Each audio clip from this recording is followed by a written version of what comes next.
Hi guys, welcome to my channel Careers with Tanuja. So first of all, thank you so much for your support. Couple of days back, manam 100 subscribers hit chesam annamata. So it's a small celebration, but I'm very happy. ఇప్పటి నుంచి ఇంకా I'll try my best to give you informative content and interesting content. So let's get started.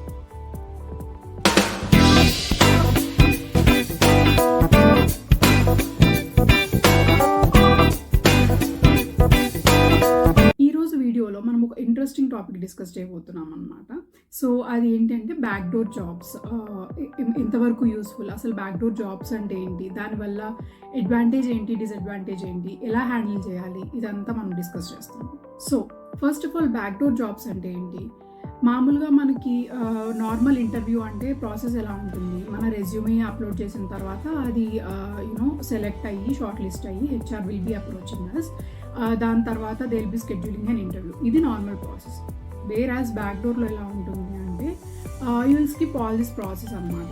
మీరు money ఇస్తారు వాళ్ళకి, వాళ్ళు job guarantee అంటారు, some respective ఏదో ఒక కంపెనీలో మీకు జాబ్ కన్ఫర్మ్ చేస్తారు. దెన్ ఎలా ఉంటుంది అంటే మీ శాలరీలో 10% కానీ ఇన్ని మంత్ శాలరీలో ఇంత పర్సెంట్ ఇవ్వడం కానీ ఒకేసారి అమౌంట్ ఇవ్వడం, ఇలా చాలా కండిషన్స్ ఉంటాయి. అన్నిటికీ మీరు ఒప్పుకున్న తర్వాత విల్ గెట్ ఎ జాబ్. ఇది బ్యాక్డోర్ జాబ్. సో దెన్ ఎలా ఉంటుంది అంటే మీ శాలరీలో దీని బ్యాక్ స్టోరీ ఏంటి అంటే వే బ్యాక్ ఇన్ 2020 అలా మన కోవిడ్ టైంలో చాలా పాపులర్ అయిందనమాట. సో అప్పుడు బాగా బ్యాక్డోర్ జాబ్స్ అనేవి అందరికీ తెలిసిపోయి చాలామంది ఆప్షన్ని చూస్ చేసుకున్నారు. సో చూస్ చేసుకున్న వాళ్ళంతా ఇప్పుడు బాగాలేరు అంటే వాళ్ళ జాబ్స్ పోయాయని కాదు, some are there in good positions. But అలా ఉండడానికి కూడా దేర్ ఆర్ ఫ్యూ క్రైటీరియాస్ ఉన్నాయి. అవి మనం ఏంటి అని తెలుసుకోవాలి. సో తప్ప కరెక్టా అనేది నేను చెప్పను, బికాజ్ అది మనం సెల్ఫ్గా జడ్జ్ చేసుకొని మనం అప్రోచ్ అవ్వాల్సింది. ఒకవేళ మీరు పాత్ని అప్రోచ్ అయితే ఏమేం ఛాలెంజెస్ ఫేస్ చేస్తారనేది నేను మీకు ఈ వీడియోలో చెప్తాను. So first of all backdoor jobs అంటూ వాళ్ళకి మనీ ఇచ్చిన తర్వాత మీకు జాబ్ వచ్చేస్తుంది, వెల్ అండ్ గుడ్. సో మీకు స్మూత్ అయ్యేది అంటే మీకు చాలా ఈజీ అయ్యే ప్రాసెస్ ఏంటి అంటే ఈ ముందు ప్రాసెసే, మొత్తం ఇంటర్వ్యూ కానివ్వండి, సెలెక్షన్ ప్రాసెస్, ఈ టెన్షన్ ఇదంతా ఉండకుండా ఒక స్మూత్ ట్రాన్సాక్షన్ అవుతుంది అన్నమాట. సో మీరు జాబ్ అయితే తెచ్చుకుంటారు.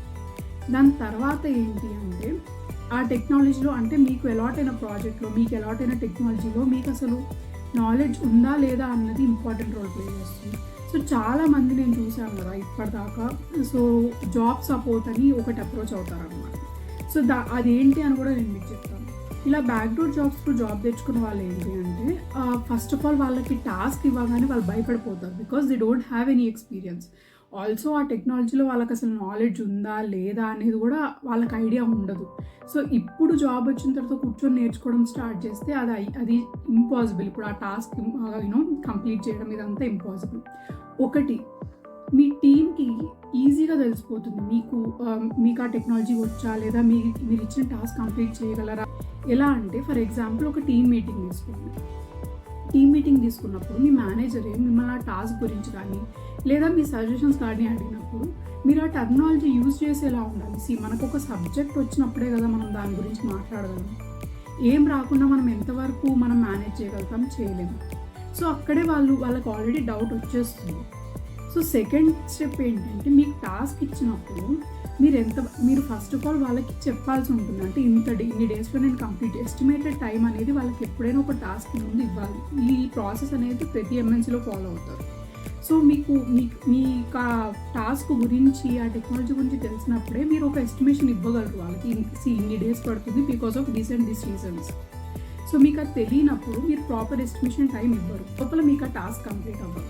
సో ఇలాంటి టైంలో చాలామంది ఏం ఆప్ట్ చేసుకుంటున్నారు అంటే జాబ్ సపోర్ట్ని ఆప్ట్ చేసుకుంటున్నారు అన్నమాట. సో అసలు జాబ్ సపోర్ట్ అంటే ఏంటి అంటే మీ వీక్నెస్ని క్యాష్ చేసుకోవడం అన్నమాట.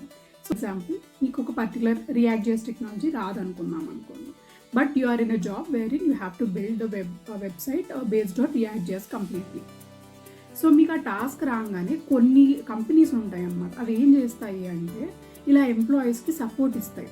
సో మీకు ఆ టెక్నాలజీ ఐడియా లేదు కాబట్టి మీ వర్క్ అంతా ఒకళ్ళకి ఇస్తారన్నమాట. సో అందులో ప్రొఫిషియన్సీ ఉన్న వాళ్ళు ఆ వర్క్ చేసి ఇస్తారు, మీరు వాళ్ళకి మనీ ఇస్తారు చేసినందుకు. సో ఇదొక బిజినెస్ బయట. ఒకటి ఏంటి అంటే it mean it's totally fine that you will give them money, they will be doing all the work and everything. దీనిలో 2 డిసడ్వాంటేజెస్ ఉంటాయి. ఒకటి ఏంటంటే ప్రాపర్గా మీకు వర్క్ చేసే మనిషి దొరకడం చాలా కష్టం, ఓకేనా. సో అందులో ఇప్పుడు అందరూ వర్క్ ఫ్రమ్ ఆఫీస్ పెడుతున్నప్పుడు మీరు ఆఫీస్కి వెళ్ళి ఇది మేనేజ్ చేసుకోలేరు. సెకండ్ థింగ్ ఏంటి అంటే ఎంతసేపు మీ పని వేరే వాడు చేస్తున్నప్పుడు మీరు ఎప్పుడు నేర్చుకుంటారు అంటే, ఇప్పుడు మీ శాలరీ ఒక 60K అనుకోండి, మినిమం 30K అయితే వాడు ఎక్స్పెక్ట్ చేస్తారు. సో 30K వాళ్ళకి ఇచ్చేస్తే మిగిలిన మీ శాలరీ 30K ఉంటుంది. సో సగానికి సగం మీరు వేరే వాళ్ళకి ఇస్తున్నారు. ఫస్ట్ థింగ్ మీ లెర్నింగ్ ప్రాసెస్ అనేది స్లో అయిపోతుంది. సెకండ్ థింగ్ మీరు సంపాదిస్తున్న అమౌంట్ కానివ్వండి, మీ శాలరీ కానీ సగం వాళ్ళకి వెళ్ళిపోతుంది. ఇటు ఫినాన్షియల్గా కానీ ఇటు మీ టాలెంట్ కానీ 2 డెవలప్ అవ్వకుండా మీకు జస్ట్ కంటిన్యూస్ స్ట్రెస్ ఉంటుందన్నమాట. ఒకటి మీరు you need to daily manage, వాళ్ళని మేనేజ్ చేసుకుంటూ, ఆఫీస్లో మేనేజ్ చేసుకుంటూ, between you need to communicate properly in the office. ఇక్కడ దాకా వచ్చింది, ఇలా వచ్చింది. సో ఇదంతా చాలా స్ట్రెస్తో కూడిన ప్రాసెస్ అనమాట. మీకు జస్ట్ రిలీఫ్ ఏంటి అంటే జాయిన్ అయ్యేదాకే అనమాట. జాయిన్ అయ్యారా, దాని తర్వాత మొత్తం మీరు అట్లీస్ట్ ఒక 1-2 years అయితే మీకున్న స్ట్రెస్ అది ఒక 100 times ఎక్కువ స్ట్రెస్ అనమాట. సో అంటే ఒక ఫ్రెషర్ నార్మల్గా ఒక టెక్నాలజీ నేర్చుకొని నార్మల్ ప్రాసెస్తో జాయిన్ అయిన అతనికి కంపేర్ చేస్తే మీకు ఒక 100 times స్ట్రెస్ ఎక్కువ ఉంటుంది.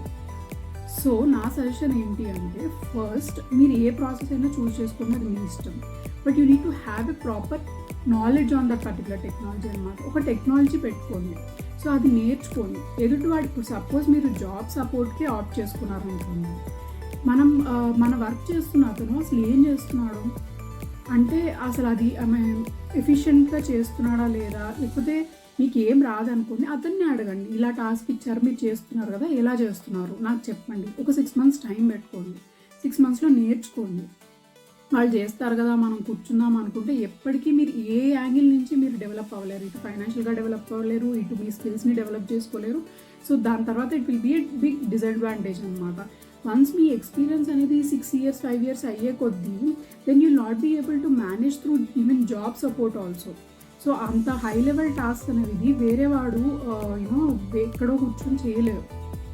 సో ఇది పెద్ద డిసడ్వాంటేజ్ జాబ్ సపోర్ట్ కానీ బ్యాక్డోర్ జాబ్స్కి కానీ. So before choosing backdoor support కానివ్వండి, జాబ్ సపోర్ట్ కానివ్వండి, థింక్ వైజ్లీ. సరే ఏ సిచ్యుయేషన్ డిమాండ్ చేసినా మీరు చూస్ చేసుకోవాల్సి వచ్చిందా, then again you need to switch to a normal mode. ఒకసారి చూస్ చేసుకున్నాక మీరు కూర్చొని మీరు చదువుకోవాలి. జస్ట్ ఇలా ఒకటి డబ్బులు ఇచ్చా కదా నా బాధ్యత అయిపోయింది అనుకుంటే ఇట్ నెవర్ మీ స్ట్రెస్ అనేది ఎప్పటికీ తగ్గదు.